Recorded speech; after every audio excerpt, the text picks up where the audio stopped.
안녕하세요, 최호섭입니다. 얼마 전에 애플이 러시아에 있는 에르미타주 박물관을 5시간 17분 동안 한 번도 끊지 않고 한 번에 찍은 아이폰 동영상을 유튜브에 공개했습니다. 이렇게 긴 영상을 한 번도 끊지 않고 촬영하는 것 자체가 굉장히 쉽지 않고 굉장히 좀 지루하지 않게 여러 가지 영상미 잘 살려서 시간이 만만치는 않지만 그래도 꽤 재미있게 봤던 영상인데요. 뭐 시간 되실 때 한번 보시면 좋을 것 같긴 해요. 그냥 틀어놓고 전 옆에 틀어놓고 이제 일하면서 슬쩍슬쩍 봤는데 꽤 재밌었어요. 근데 영상도 영상이지만 대단하다고 느꼈던 것 중에 하나가 배터리였었거든요.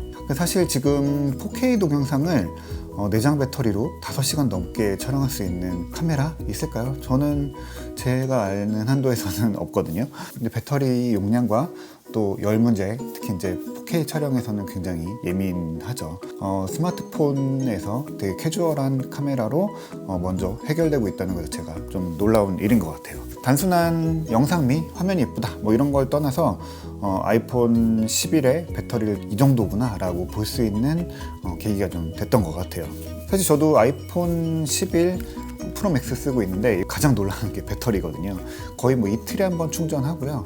뭐 배터리 게이지는 아예 신경 안 쓰고 살고 있죠. 사실 뭐 이전에 썼던 아이폰 10R도 배터리 만족도 굉장히 높았고요. 뭐 신경 안 쓰고 살았는데 전에는 이제 오래 가는구나 라고 정도 느꼈다고 하면은 이 11로 넘어오면서부터는 아예 뭐 배터리에 대한 생각 자체를 머릿속에서 싹 지워주는 것 같아요. 그러니까 뭐 언제쯤 충전해야 되고 오늘 저녁 때까지 배터리를 계속 쓰려면 뭐 어떻게 써야 되겠구나 이런 식의 이제 막연하게 머릿속에 드는 생각들을 아예 지워주고 그냥 하고 싶은 거 영상 보고 싶으면 영상 보고 그냥 사진 찍을 거 영상 찍을 거 이런 거 찍어도 전혀 배터리 하루 쓰는 데는 전혀 무리가 없습니다. 이게 아예 신경을 안 쓴다는 것 자체가 스마트폰 쓰는 경험 좀 다르게 하고 또 그게 굉장히 많은 스트레스를 줄여주는구나 라는 생각을 좀 해봤어요. 그래서 뭐 아이폰 배터리 이야기는 좀 재밌는 게 많은 것 같아서 나중에 다시 하고요. 오늘은 사진 카메라 이야기 하려고 카메라 앞에 앉았습니다. 요즘에 어느 스마트폰이 안 그러겠냐면은 뭐 아이폰 11도 역시 중심은 카메라에 있었죠. 뭐 스마트 HDR이니 뭐 딥퓨전이니 뭐 야경, 뭐 나이트샷 뭐 이런 것들 굉장히 많은 기능들이 이제 강조가 됐는데 사실 한마디로 얘기하면 예쁜 사진 잘 나오게 만들어주는 기능들이 뭐 더해졌다 라고 볼 수 있어요. 어떻게 보면 아이폰 사진에 대한 이야기들 굉장히 많고 좀 식상하지 않은가 생각하실 수도 있지만 조금 다른 관점에서 보려고 해요. 이제 픽셀이라는 관점인데 가볍게 좀 들어주시면 좋지 않을까 싶습니다. 요즘에 스마트폰 카메라 화질 이야기 계속 되고 있죠. 가장 요즘에 핫한 게 삼성전자의 갤럭시 S20 울트라입니다. 이게 무려 이제 1억 화소, 1억 800만인가요? 네, 엄청나게 많은 센서를 갖고 있죠. 어떤 디지털 카메라들보다도 많은 픽셀을 갖고 있어서 저도 이렇게 보면서 반도체 기술이 대단하다라고 느끼고 있습니다. 삼성전자는 이제 갤럭시 20을 내면서 반도체 기술 기반으로 사진의 화질을 끌어올리겠다 이런 메시지를 주는 것 같아요. 굉장히 삼성이 잘할 수 있고 가장 삼성에 특화되어 있는 접근 방법이 아닐까 싶습니다. 물론 그 안에는 뭐 픽셀 비닝 같은 이야기도 있고요. 뭐 크롭 줌이다 뭐 이런 논란거리도 좀 있기는 하지만 픽셀 수를 늘려서 화질을 높이겠다는 거는 뭐 마케팅적으로도 잘 먹히고 사진 결과도 많은 분들이 굉장히 좀 만족해 하시는 것 같아요. 그러니까 결국에 많은 픽셀로 할 수 있는 또 다른 뭐 흔들림 방지라든지 여러 가지 이제 화질 개선 방법을 더할 수 있게 됐던 것 같아요. 네. 물론 이게 이제 DSLR 카메라와 비교되고 있긴 한데 뭐 그 DSLR 전문 카메라를 뒤엎을 만한 상황은 저는 좀 아니라고 보고 있긴 하거든요. 사진을 찍는 목표와 이유와 그리고 결과물을 어떻게 즐기는지 이런 사진을 찍고 보고 유통하는 그 전 과정 자체가 DSLR 카메라랑은 분명히 좀 다른 관점이기 때문에 스마트폰 카메라를 보실 때 가장 중요한 인식, 뭐 기본 전제, 뭐 그렇게 뭐 볼 수 있을 것 같습니다. 그런데 아이폰은 아직도 1200만 화소입니다. 8배 정도 차이 나나요? 이게 이제 아이폰 6S부터 1200만 화소 썼으니까 굉장히 뭐 오랫동안 썼죠. 사실 1200만 화소로 올린 것도 뭐 사진 뭐 그런 것 때문이라기보다도 4K 영상을 찍기 위해서 이제 화소수를 늘릴 이유가 생겨버린 거죠. 어쨌든 애플은 그 기존에 이제 800만 화소에서 1200만 화소를 올릴 때도 그랬지만 화소수 올리는데 굉장히 좀 인색한 편이에요. 이게 왜 그럴까요? 램크루즈 뭐 이런 거랑은 조금 다른 관점에서 볼 필요가 있어요. 바로 이제 사진 결과물 때문입니다. 한마디로 이제 더 좋은 화질을 얻기 위해서 1200만 화소를 고집한다는 건데요. 이게 사실 따져보면은 꽤 말이 되는 이야기예요. 애플은 어쨌든 지금 1200만 화소가 가장 화질을 내는데 적합한 화소수라고 보고 있고요. 기술적으로 뜯어보면은 이 1200만 화소를 가지고 이 사진이라는 주제를 놓고 예술을 하고 있다, 뭐 이렇게 좀 보고 있는데요. 왜 그러냐면 애플이 아이폰 사진을 끌어올리기 위해서 굉장히 많은 노력을 하고 있거든요. 근데 이제 그게 숫자나 뭐 어떤 스펙으로 드러나진 않죠. 1200만 화소밖에 설명할 수 있는 게 없으니까요. 근데 매년 굉장히 많은 요소들을 집어넣고 있어요. 뭐 스마트 HDR이라든지 이런 소프트웨어적인 기능들을 언급하고 있죠.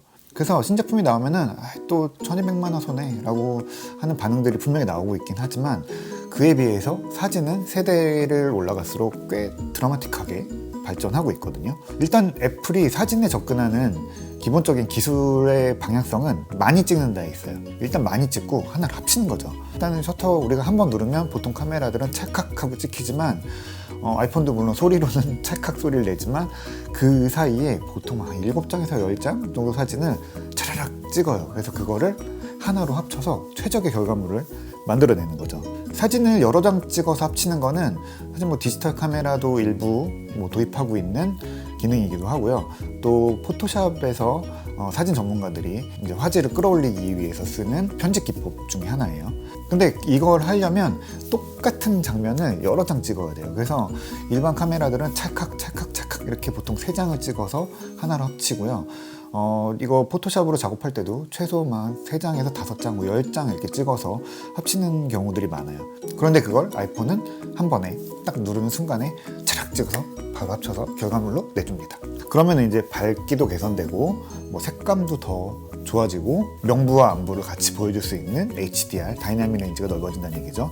그리고 뭐 노이즈 같은 것도 줄어들고요. 그러니까 많이 합치면 합칠수록 사진은 결과가 좋아질 수밖에 없거든요. 그래서 애플은 이 사진을 합치는 장수를 계속해서 늘려왔어요. 그리고 또 합치는 방법에 대해서도 여러 가지로 응용해서 새로운 방법들이 나오기 시작했죠. 이번 아이폰 11에서 처음 들어간 디퓨저는 바로 이제 움직이지 않는 상황에서 사진을 여러 장, 그러니까 보통 한 4장 정도를 잘 찍어서 그거를 하나로 합쳐서 해상도를 올리는 거죠. 이거는 뭐 소니가 A7R3, 뭐 R4 이런 데서 사진 4장을 찍어서 더 큰 이미지를 만들어서 해상도를 거의 극적으로 끌어올리는 뭐 그런 픽셀 시프트라는 기능이 있는데 그거랑 좀 비슷한 관점이라고 보면 될 것 같아요. 대신 아이폰은 여러 장 찍어서 같은 주어진 해상도 안에서 해상력이랄까요? 조금 더 선명한 사진을 만들어 주는 거죠. 그걸 어떻게 보면은 소프트웨어로 해결하는 거예요.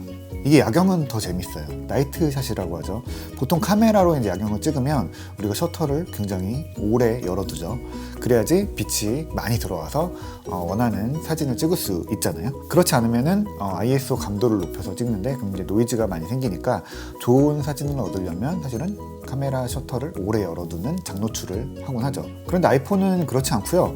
짧은 사진을 계속 찍어요. 엄청나게 많이 찍어요. 착착착착 찍는 거죠. 그게 겉으로는 보이진 않지만 내부적으로는 계속 캡처를 하고 있는 거죠.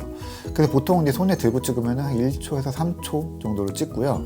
뭐 삼각대에 놓거나 어디 잘 고정을 해두면 10초까지도 사진을 계속 찍어서 하나로 합치거든요. 그래서 우리가 보면은 찰칵 이렇게 한 번 찍히지만 내부적으로는 연속 촬영으로 해서 사진을 수천 장을 찍는 거예요. 그리고 그거를 한 장으로 합치는 이미지 프로세싱을 거치는 거죠. 물론 조금 약간 뒤에 후처리 시간이 필요하긴 하지만 거의 실시간으로 이루어집니다. 이게 바로 이제 프로세서가 하는 역할이죠. 아이폰 카메라는 뭐 렌즈랑 센서가 굉장히 중요한 역할을 하지만 제가 보기에는 이걸 후처리하는 프로세서가 절반 이상은 하는 것 같아요. 야경만 해도 수천 장 사진을 한 장으로 합성을 해야 되는데 이게 사실 굉장히 CPU에는 부담이 가는 거죠.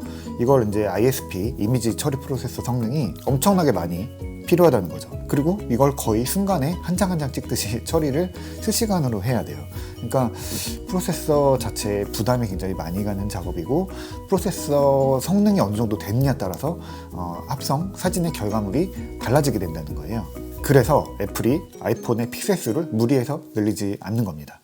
프로세서는 매년 좋아지고 있어서 사실은 그 합성하는 사진의 개수가 계속 지속적으로 늘어나고 있긴 한데 어쨌든 그거 한계는 명확히 있잖아요. 매 세대마다.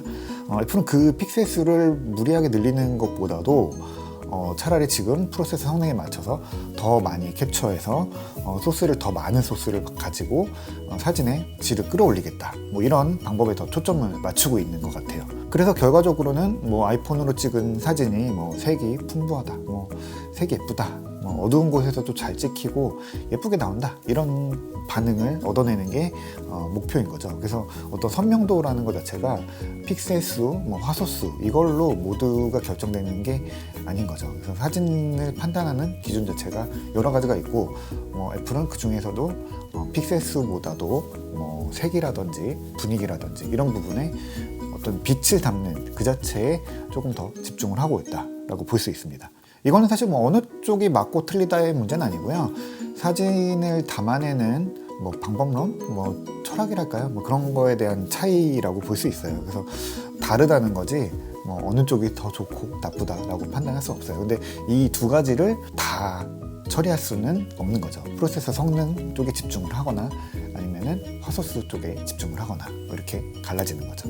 어쨌든 애플의 방식을 좀 쉽게 한마디로 얘기하자면 많이 찍어서 후처리에 더 집중을 하고 있다 볼 수 있어요.